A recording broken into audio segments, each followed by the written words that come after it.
নমস্কাৰ শ্ৰদ্ধা ছাৰবেদসকল আপোনালোক সকলোকে মই মোৰ ইউটিউব চেনেল নলিনীকান্ত ডেকালৈ স্বাগতম জনাইছো। ছাৰবেদসকল মমতা হোজাৰ তৰফৰ পৰা বিদ্যালয়সমূহলৈকে এক বিশেষ নিৰ্দেশনা আহিছে। ভিডিঅ'টোৰ জৰিয়তে আপোনালোকক এই কথাটো ক'বৰ কাৰণে চেষ্টা কৰিম। ইতিমধ্যে আমি সকলোৱে জানো নেশ্যনেল মিনছ কাম মেৰিট স্কলাৰশ্বিপৰ কাৰণে আমাৰ বিদ্যালয়সমূহৰ ছাত্ৰ ছাত্ৰীসকলৰ মাজত এটি বিশেষ পৰীক্ষা অনুষ্ঠিত হয় আৰু তাৰ ফলস্বৰূপে তেওঁলোকে এটি স্কলাৰশ্বিপ পাবৰ কাৰণে সক্ষম হয়। ইতিমধ্যে 2024 চনৰ ডিসেম্বৰ মাহত যি নেশ্যনেল মিনছ কাম মেৰিট স্কলাৰশ্বিপ 2024 চনত পৰীক্ষা অনুষ্ঠিত হৈছিল তাৰ ৰিজাল্ট ইতিমধ্যে ঘোষণা কৰা হৈছে আৰু তাৰ পৰৱৰ্তী পৰ্যায়ত বিদ্যালয়সমূহে এটি বিশেষ কাম কৰিব লাগিব তাক লৈ ইতিমধ্যে নিৰ্দেশনা প্ৰকাশ কৰা হৈছে। এতিয়া কথাটো হ'ল নেশ্যনেল মিনছ কাম মেৰিট স্কলাৰশ্বিপৰ জৰিয়তে অষ্টম শ্ৰেণীৰ ছাত্ৰ ছাত্ৰীসকলে পৰীক্ষা অৱতীৰ্ণ হয় আৰু তাত কৃতকাৰ্য হোৱা ছাত্ৰ ছাত্ৰীসকলে নৱম দশম একাদশ দ্বাদশ এই 4টা বছৰ 12,000 টকা তেওঁলোকে পাবৰ কাৰণে সক্ষম হয়, অৰ্থাৎ প্ৰতি মাহতে 1,000 টকা পাবৰ কাৰণে সক্ষম হয়।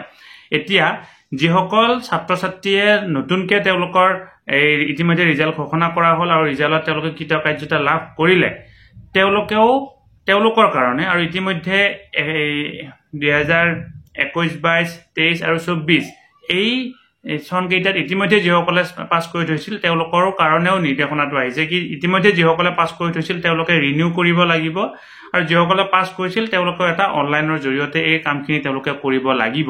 অৰ্থাৎ কি হয় আমাৰ বৰ্তমান সকলোবিলাক স্কলাৰশ্বিপ নেশ্যনেল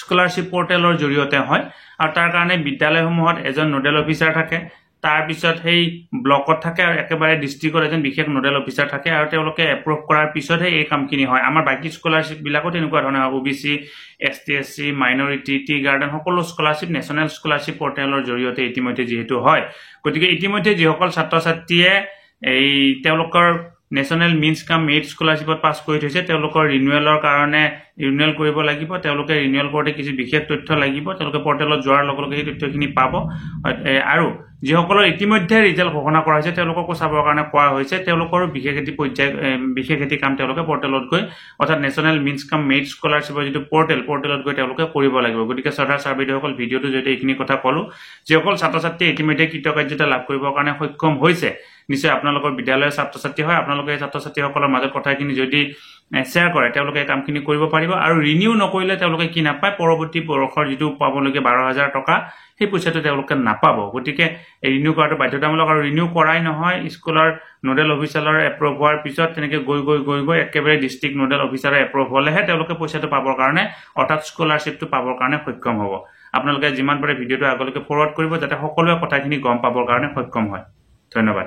শ্ৰদ্ধা ছাৰবেদসকল, নলিনীকান্ত ডেকা নামৰ ইউটিউব চেনেলটো হৈছে এটি শিক্ষামূলক ইউটিউব চেনেল।